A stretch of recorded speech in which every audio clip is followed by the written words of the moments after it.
Students, मैं अनुराग कुमार आप सबको विश्व पर्यावरण दिवस की ढेर सारी शुभकामनाएं। यह विश्व पर्यावरण दिवस एक बहुत बड़ा प्रश्न लेकर के हमारे सामने आया है।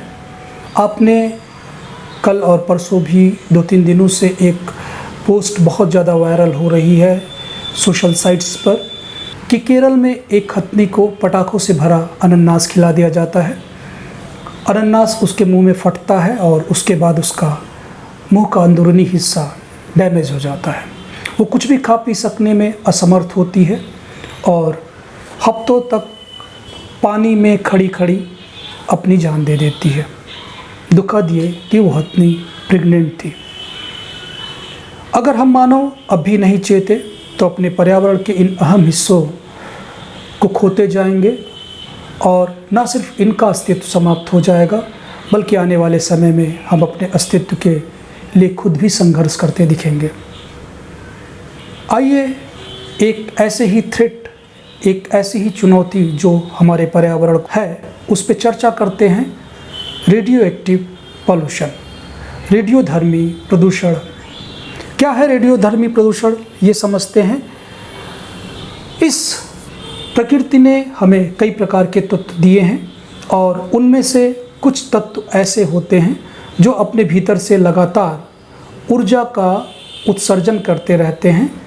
इन ऊर्जा उत्सर्जन करने वाले कणों को अल्फ़ा बीटा नाम दिया गया और कुछ अकणीय विकर्ण भी होते हैं जो कण नहीं होते हैं, वो बीटा विकर्ण कहलाते हैं।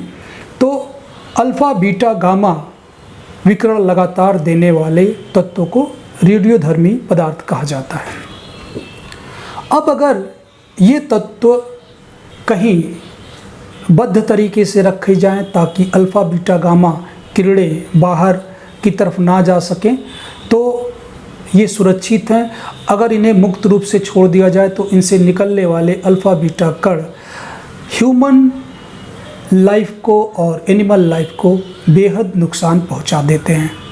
यहाँ तक कि ये ह्यूमन सेल्स, एनिमल सेल्स को डैमेज कर देते हैं।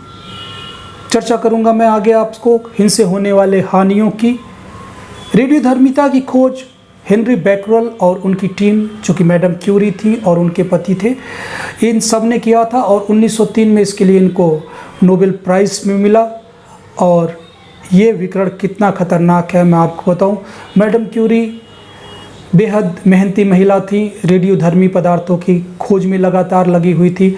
सबसे पहले इन किरणों को बैकरल किरणें कहा जाता था, लेकिन बाद में खुद मैडम क्यूरी ने इनका नाम रेडियोधर्मिता से जोड़ा और रेडियो एक्टिव किरणें कहा। वो रेडियोधर्मिक पदार्थों की खोज के लिए 1911 में उनको फिर नोबेल प्राइज़ मिला। उन्होंने पोलोनियम और रेडियम जैसे तत्वों की खोज की थी और इन रेडियोधर्मी तत्वों के साथ लगातार काम करते करते वो खुद रेडियोधर्मिता के शिकार हो गई और रेडियो एक्टिव विकर्ण इतना ज़्यादा एक्सपोज हो गई वो कि उनके ब्लड सेल्स बनने ख़त्म हो गए। इसे प्लास्टिक एनीमिया की स्थिति कहते हैं और प्लास्टिक एनीमिया के कारण बीमार होकर के मैडम क्यूरी ने अपनी जान गंवा दी। बताया जाता है कि उनके जो नोट्स थे वो इतने ज़्यादा रेडियोधर्मी थे कि उनके छूते ही नुकसान की संभावना थी। दुखद था, उस समय रेडियो एक्टिव तत्वों की इस विकर्ण से होने वाले हानियों से लोग परिचित नहीं थे। बाद में पता चला कि ये कितने खतरनाक हैं। तो अगर इन रेडियो एक्टिव पदार्थों का किसी तरह से मुक्त अवस्था में हम ह्यूमन के बीच कहीं से ये आ जाएं तो यही रेडियोधर्मी प्रदूषण है। कहीं ट्रांसपोर्टेशन के दौरान या किसी टेस्ट के दौरान इनका विकिरण हो जाए तो ये बेहद ख़तरनाक तरीके से हम ह्यूमन के बीच में आ जाएंगे। एक बात और है कि ये रेडियो एक्टिव पदार्थ उपयोगी भी हैं, इनका हम प्रयोग कर रहे हैं। न्यूक्लियर रिएक्टर्स होते हैं, न्यूक्लियर रिएक्टर्स में इन न्यूक्लियर पदार्थों से निकलने वाले ऊर्जा का हम प्रयोग करते हैं और उससे ह्यूमन लाइफ को बेहतर बनाने का प्रयास कर रहे हैं। लेकिन खतरा भी है इनसे और ज़रूरी है कि इनकी जगह पे हम कहीं किसी दूसरे स्रोतों पर चर्चा करें, उनको इनसे प्रतिस्थापित करने का प्रयास करें। तो आइए सबसे पहले चर्चा करते हैं कि ये रेडियो एक्टिव प्रदूषण के कारण क्या हैं, कैसे ये हमारे बीच में आ जाते हैं। सबसे पहला जो कारण है वो न्यूक्लियर एक्सीडेंट्स हैं ड्यूरिंग न्यूक्लियर एनर्जी जनरेशन। कई प्रकार के रिएक्टर्स न्यूक्लियर एनर्जी को बना रहे हैं और इस दौरान संभावना है कि कोई दुर्घटना हो जाए और भूकंप, सुनामी ऐसी स्थितियों में इनका डैमेज होना और इन न्यूक्लियर पदार्थों का निकल करके हम ह्यूमन के बीच में आ जाना। ऐसी ही कुछ प्रमुख घटनाएं हैं चेरनोबिल घटना, फुकुशिमा दाइची घटना और 3 माइल्स आइसलैंड घटना। यहाँ पर न्यूक्लियर रिएक्टर्स में घटनाएं हुई जिसकी वजह से ये न्यूक्लियर पदार्थ ह्यूमन के बीच में आ गए और रेडियो एक्टिव प्रदूषण का कारण बने। रेडियो एक्टिव प्रदूषणों की सबसे बड़ी जो दिक्कत है इसके साथ कि ये पड़े रहेंगे। आप एक बार अगर हो गया ये पड़े रहेंगे और कई वर्षों तक अपना प्रभाव लगातार दिखाएंगे। ह्यूमन में, वेजिटेशन में, हर जगह इनके प्रभाव आपको दिखते रहेंगे। तो सबसे पहला कारण हो सकता है दुर्घटनाओं से, न्यूक्लियर रिएक्टर्स में से इनका बाहर हम लोगों के बीच में आ जाना। दूसरा कारण है युद्धों में न्यूक्लियर वारहेड्स का प्रयोग किया जाना। आजकल देशों के बीच होड़ है कि हम ज़्यादा से ज़्यादा न्यूक्लियर वेपन्स बना लें ताकि अपने देश की सुरक्षा सुनिश्चित कर सके, लेकिन ये ह्यूमैनिटी के लिए एक बहुत बड़ा थ्रेट है, बहुत बड़ी चुनौती है। द्वितीय विश्व युद्ध के समय अमेरिका ने जापान पे 2 न्यूक्लियर बम गिराए, हिरोशिमा और नागासाकी में।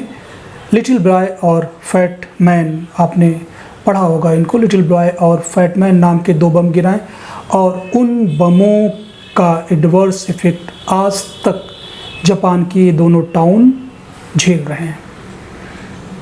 इनका विकिरण इतना खतरनाक है कि अभी तक वहाँ होने वाले बच्चों में अपंगता पाई जाती है। ऑटिज़म एक रोग है, स्वलीनता भी इसे कहते हैं। इसमें आदमी अपने में खोया रहता है, कोई भी काम बार बार दोहराता है। और कैंसर, इस जैसे डिजीज़ अब भी जापान के इन दोनों टाउनों में पाए जाते हैं। तो कितना देर तक ये हो सकता है, इसका प्रभाव ये आप समझ सकते हैं इस घटना से। तो इस तरह से देखा आपने कि पहला कारण है न्यूक्लियर रिएक्टर्स से इनका रिसाव हो जाना और दूसरा कारण है युद्ध के समय वारहेड्स में इनका प्रयोग किया जाना। तीसरा है रेडियो आइसोटोप्स का प्रयोग किया जाना। कुछ उपकरणों में हम रेडियो आइसोटोप्स का प्रयोग करते हैं। ये यूरेनियम हो सकता है या कभी कभी कार्बन के भी आइसोटोप्स प्रयोग किए जाते हैं और इनकी वजह से अगर इनकी थोड़ी सी भी मिसहैंडलिंग हुई तो वहाँ से इनके विकिरण लगातार होते रहते हैं। कुछ सेंसर्स में इनका प्रयोग किया जाता है और इस वजह से ये संभावना लगातार बनी रहती है कि इनसे विकिरण जो है हम ह्यूमन के बीच में आ जाए। तो रेडियो आइसोटोप्स का उपकरणों में प्रयोग किया जाना भी एक कारण है रेडियोधर्मी प्रदूषण का। चौथा कारण इन रेडियोधर्मी प्रदूषणों का हो सकता है माइनिंग। हम जगह जगह रेडियो एक्टिव पदार्थों की माइनिंग कर रहे हैं। जब तक ये अर्थ क्रेस्ट में हैं, पृथ्वी की सतह में पड़े हुए हैं, तब तक हम सुरक्षित हैं। ये जब माइनिंग हम करते हैं कितने भी सावधानी से करें, लेकिन माइनिंग में ये अर्थ के अंदर से निकल करके और ऊपर की तरफ आ जाते हैं। ये पानी को प्रदूषित कर सकते हैं, ऊपरी सतहों पे आ सकते हैं, हवा को प्रदूषित कर सकते हैं। तो माइनिंग एक बहुत बड़ा थ्रेट है जब हम इन रेडियो एक्टिव पदार्थों की करते हैं माइनिंग। ये भी होता है कि कभी कभी आप अन्य पदार्थों की माइनिंग कर रहे हो, उस समय उनके पास स्थित रेडियो एक्टिव पदार्थ भी निकल आएँ और आप वहाँ पर अगर इनको भली भांति इनका स्टोरेज नहीं कर पाते तो दिक्कतें आती हैं। पांचवा कारण है spillage of radio active material. कभी कभी इनका ट्रांसपोर्टेशन होता है, उस समय कोई घटना हो जाए। सामान्यतः देखा गया है कि शिप्स इनको ले जा रही हैं और कहीं किसी ग्लेशियर से टकराकर उनका एक्सीडेंट हो गया तो पेट्रोलियम पदार्थ या अन्य कोई प्रमुख रेडियो एक्टिव पदार्थ वाटर वेज में चला गया और वहाँ पर पूरे पानी को प्रदूषित कर दिया। सामान्यतः आपने सुना होगा कि पेट्रोलियम के टैंकर, पेट्रोलियम भी अपने भीतर रेडियोधर्मी गुण रखता है और लगातार जो है ये प्रदूषण करता रहता है। पानी में आने के बाद एक बार ये जलीय जीव जंतुओं को भी अपने इस प्रदूषण से प्रभावित कर सकता है। तो रेडियोधर्मी पदार्थों के ट्रांसपोर्टेशन के दौरान विशेष सावधानी की ज़रूरत होती है, ताकि ये किसी भी तरह से वाटरवेज में या कहीं भी और अगर किसी तरीके से किया जा रहा है तो वहाँ पर ये स्प्लिस ना हो, उनको स्पिल ओवर ना हो और ये बाहर ना आए। अगला कारण है मेडिकल में और अन्य क्षेत्रों में, साइंस के अन्य क्षेत्रों में आप ये पाएंगे कि रेडियो एक्टिव पदार्थों पे लगातार परीक्षण चल रहे हैं और इनका इस्तेमाल परीक्षणों में किया जाता है। कैंसर पेशेंटों को ट्रीट करने के लिए इस्तेमाल किया जाता है, जिसमें इन विकिरणों से एक्सपोज कराया जाता है ताकि कैंसर सेल्स ख़त्म हो जाएं उस ह्यूमन में। वहाँ भी इनको, क्योंकि इनका एक्सपोजर ह्यूमन से तो होता है जिसको कैंसर है, लेकिन संभावना बनी रहती है कि अगर इन रेडिएशंस का भली भांति शील्डिंग ना की जाए, रेडिएशन शील्डिंग ना की जाए, तो हो सकता है कि ये ह्यूमन के बीच जो उससे कैंसर वाले पेशेंट नहीं हैं उनके बीच भी आ जाए। डॉक्टर जो इन पे काम कर रहे हैं, परीक्षक जो इन पे काम कर रहे हैं, उनको ये नुकसान पहुंचा दे। तो टेस्ट में रेडियोधर्मी पदार्थों का प्रयोग करना एक प्रमुख कारण है इस रेडियोधर्मी प्रदूषण का। अगला जो कारण है वो कॉस्मिक रेज के रूप में गामा किरणों का आना है पृथ्वी पे। ये अनअवॉइडेबल हैं, ये लगातार पृथ्वी पर गिरती रहती हैं और इनको आप अवॉइड नहीं कर सकते हैं, ज़रूरी है इनसे बचाव की। तो गामा रेज के रूप में किरणें, रेडियोधर्मी किरणें हमारी पृथ्वी पर आते रहती हैं। तो ये कारण थे जो आपको लगातार रेडियोधर्मी प्रदूषण इस अर्थ पर फैलाते हैं। एक बार फिर से इनको मैं अगर कंसाइन करके एक बार में बोलूं, पहला तो न्यूक्लियर रिएक्टर्स से रिसाव, दूसरा है न्यूक्लियर वेपन्स का प्रयोग युद्धों में, तीसरा टेस्ट के दौरान, उसके बाद लगातार कॉस्मिक रेज में आना इनका, माइनिंग के दौरान इनका निकल जाना, उपकरणों में इनका प्रयोग किया जाना। तो कॉस्मिक रेज को अगर छोड़ दिया जाए तो बाकी सब कारण के लिए हम स्वयं जिम्मेदार हैं। आइए अब चर्चा करते हैं कि इस रेडियो एक्टिव प्रदूषण का ह्यूमन लाइफ पर कैसे बुरा प्रभाव पड़ता है। सबसे पहला, इनमें खासियत होती है जेनेटिक म्यूटेशन की, अनुवांशिक उत्परिवर्तन। आप एक पीढ़ी एक्सपोजर हुई, उसके बाद ये रेडियो एक्टिव विकिरण उसके डीएनए चेन को भी प्रभावित करता है। 1945 में गिराया गया बम आज तक झेल रहा है जापान।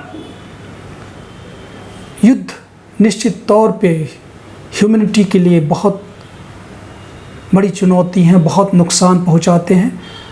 और मुझे याद आ गया, मैं आपसे कहूँगा कि आज मेरी इस पर चर्चा में शामिल होने के बाद आप एक फ़िल्म देखिएगा, एक एनिमेशन फिल्म का नाम मुझे याद है जहाँ तक, द ग्रेव ऑफ फायरफ्लाइज। मैं नीचे लिख दे रहा हूँ, देखिए इस फिल्म को आज गूगल पे सर्च करिएगा, इसको हिंदी में डब देखिएगा और मैं आशा करता हूँ कि आप सब इसको पसंद करेंगे। युद्धों से कितना ट्रॉमा होता है ह्यूमन लाइफ को, वो इस फिल्म से साफ साफ आप देख पाएंगे, तो ज़रूर देखिएगा आज।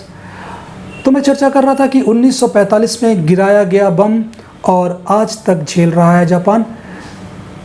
जेनेटिक्स में आ गया है, उससे होने वाला दुष्प्रभाव। लोग अब तक कैंसर, ऑटिज़म, डिसेबिलिटीज़, इन सब से प्रभावित हैं। उन दोनों टाउनों में कैंसर बहुत ज़्यादा है, डिसेबिलिटीज़ बहुत ज़्यादा है, क्योंकि ये अगर किसी माँ को है इससे होने वाला एक्सपोज़र, तो ये गर्भ से उनके होने वाले बच्चों में भी ट्रांजेक्ट कर जाएगा।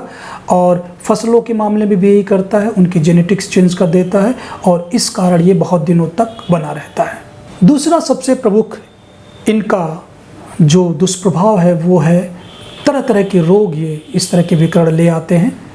ल्यूकेमिया एक प्रमुख रोग है जिसमें खून की कमी हो जाती है, ब्लड सेल्स को ये डैमेज कर देते हैं और उसकी वजह से ह्यूमन में ब्लड नहीं बनता। जानवरों में भी इसी प्रकार का ही प्रभाव डालते हैं। ल्यूकेमिया के अलावा अगर बात करते हैं तो ये कैंसर, जो हेल्दी सेल हैं उनको ख़राब कर देना। कैंसर और कुछ नहीं, इन सेलों का डिस्ट्रॉय हो जाना ही है और इसकी वजह से एजिंग, आदमी की एजिंग बहुत जल्दी होती है, जल्दी मर जाता है और तरह के भी हेमोरेजेस इसकी वजह से होते हैं। तो ये ढेर सारे रोग ह्यूमन्स और एनिमल्स के बीच में ले आता है, क्योंकि ये जल को प्रदूषित कर सकते हैं और उस जल को से अगर सिंचाई होती है, ये अर्थ में आ जाए, तो जो उससे होने वाली फसलें होंगी उनमें भी इनके ट्रेसेस आ जाएंगे। और जैसे जैसे हम खाद्य श्रृंखला में ऊपर जाएंगे, ये इनके एक्युमुलेशन का परसेंटेज बढ़ता दिखेगा। मतलब अगर घास में कुछ प्रतिशत रेडियो एक्टिविटी दिख रही है, तो आप पाएंगे कि उसको खाने वाली जो बकरी है उसमें उससे ज़्यादा, और उसको खाने वाले ह्यूमन में उससे ज़्यादा इसका एक्युमुलेशन दिखेगा।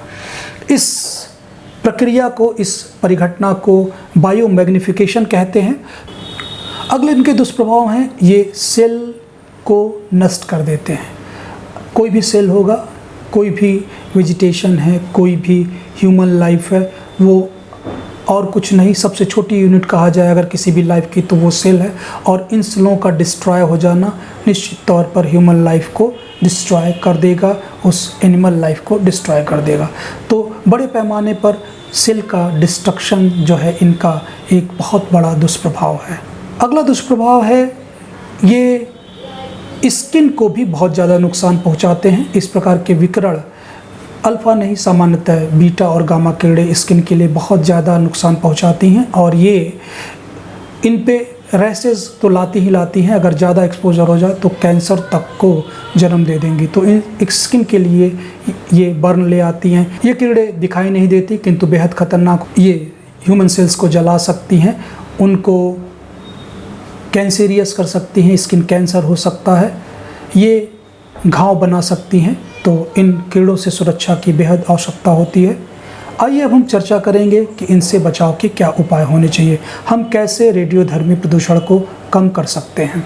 सबसे पहला तरीका है कि प्रॉपर मेथड हो डिस्पोजल के लिए रेडियो एक्टिव पदार्थों के। वी हैव टू अडॉप्ट ये proper disposing method for radio active substances. इनको अगर इनका इस्तेमाल हो गया है या न्यूक्लियर वेस्ट है, तो उनको अच्छे तरीके से, वैज्ञानिक तरीके से इनको डिस्पोज ऑफ किया जाए। और दूसरा जो सबसे बड़ा तरीका है कि इनकी लेबलिंग प्रॉपर हो, उस इलाके की, उस पदार्थ की जिनमें ये शामिल हैं उनकी लेबलिंग हो, लोगों के लिए सावधानी सूचनाएं उस पर अंकित हों जिस पर ये लिखा हो कि ये रेडियो एक्टिव पदार्थ है, ताकि लोग उस विकिरण से दूर रहें, लोग उस इलाके में जाने से दूर रहें, लोगों को अवगत कराया जाए। तो लेबलिंग एक प्रमुख तरीका हो सकता है रेडियोधर्मी प्रदूषणों को कम करने का। न्यूक्लियर टेस्ट को बैन किया जाए। तीसरा हम तरीका अपना सकते हैं कि न्यूक्लियर टेस्ट बैन किए जाएं। अब क्योंकि न्यूक्लियर से मिलने वाली एनर्जी, न्यूक्लियर एनर्जी जो है वो बेहद ह्यूमन लाइफ को बहुत लाभ पहुंचा रही है, लेकिन इसको हम ह्यूमैनिटी के लिए चुनौती नहीं बना सकते इस लाभ को। तो आवश्यकता है अल्टरनेटिव ऊर्जा स्रोतों को जानने की और इनके टेस्ट को बैन करने के लिए न्यूक्लियर टेस्ट बैन किए जाएं। और अगर कहीं किसी विशेष परिस्थिति में इनकी बहुत ज़्यादा आवश्यकता है तो बहुत कंस्ट्रेंड तरीके से किए जाए, बहुत ही सुरक्षित तरीके से किए जाएं। तो या तो टोटली बैन किए जाएं या तो बहुत ही कंस्ट्रेंड तरीके से देख रेख में वैज्ञानिकों के इन न्यूक्लियर टेस्ट को किया जाए। चौथा तरीका कि हम इनको रोकें, इनके प्रयोग को रोकें और कोशिश करें कि अल्टरनेटिव एनर्जी स्रोत का इस्तेमाल करें। ऊर्जा देते हैं, ह्यूमन के लिए अच्छी बात है, लेकिन ह्यूमन को नुकसान पहुंचाएं। अन्य भी ऊर्जा स्रोत हैं, सौर ऊर्जा है, टाइडल एनर्जी है, विंड एनर्जी है, ऐसे गैर पारंपरिक ऊर्जा स्रोतों का प्रयोग किया जाए ताकि न्यूक्लियर एनर्जी का कम से कम प्रयोग करना पड़े। अगला है इनके स्टोरेज की प्रॉपर व्यवस्था बनाई जाए। स्टोरेज ऐसे हों कि अगर कोई और डिजास्टर आता है, सुनामी होती है, भूकंप होता है, तो उसमें ये फेल ना करें, उसमें भी ये स्टोरेज सुविधाएं बनी रहें ताकि इनसे होने वाले स्पिलओवर को रोका जाए, इनसे बाहर निकलने वाले विकिरण को रोका जा सके। और last but not the least, इनकी रीयूजिंग की जाए। जहाँ भी देखा गया है कि रेडियोधर्मिक पदार्थों का हम ह्यूमन के बीच में आने का सबसे बड़ा कारण है कि ये न्यूक्लियर वेस्ट के रूप में आते हैं। न्यूक्लियर वेस्ट को रोका जाए, अधिक से अधिक इनको रीयूजिंग की जाए ताकि आने वाले समय में इनके माइनिंग की भी कम ज़रूरत पड़े। जब आप रीयूज़ करेंगे तो नया ले आने की ज़रूरत नहीं पड़ेगी। तो ये वो तरीके हैं जिससे हम रेडियोधर्मी प्रदूषण को कम कर सकते हैं। Thank you students. एक रिक्वेस्ट और है आपसे, आप मेरे इस चैनल को सब्सक्राइब करते रहिएगा, लेकिन लिंक मत भेजिए, व्हाट्सएप लिंक मत भेजिए मेरे इस चैनल का। लोगों से कहिए अनुराग कुमार ट्यूटोरियल्स नाम से उसको गूगल पे सर्च करें, और उसके बाद जब मेरा चैनल आए उसमें मेरे वीडियोस देखें, तब उसको वहाँ पर सब्सक्राइब करें। आप लिंक इसके मत भेजिए, उस यूट्यूब चैनल को अच्छी रैंकिंग नहीं मिलती है। तो कोशिश करिए अपने दोस्तों के बीच मेरे इस यूट्यूब चैनल के बारे में बताइए उनको, लेकिन इसके लिंक मत भेजिए। उनसे कहिए कि अनुराग कुमार ट्यूटोरियल्स करके सर्च करें, और वहाँ पर जब मेरे वीडियोस दिखें तो कोई भी वीडियो खोल करके सब्सक्रिप्शन कर दें और बेल आइकन दबा दें। बेल आइकन दबाने का ये फ़ायदा होता है कि जब भी मेरा कोई नया वीडियो आएगा तो उनके पास नोटिफिकेशन आ जाएगा और वो फिर उस वीडियो को असेस कर सकते हैं। तो एक बार फिर से लाइक कीजिए, सब्सक्राइब करिए, और इसके बारे में अपने और भी दोस्तों को बताइए। लेकिन ध्यान रहे, इनको व्हाट्सअप लिंक मत भेजिए, उनसे कहिए कि गूगल पे मेरे नाम से सर्च करें अनुराग कुमार ट्यूटोरियल्स। Thank you.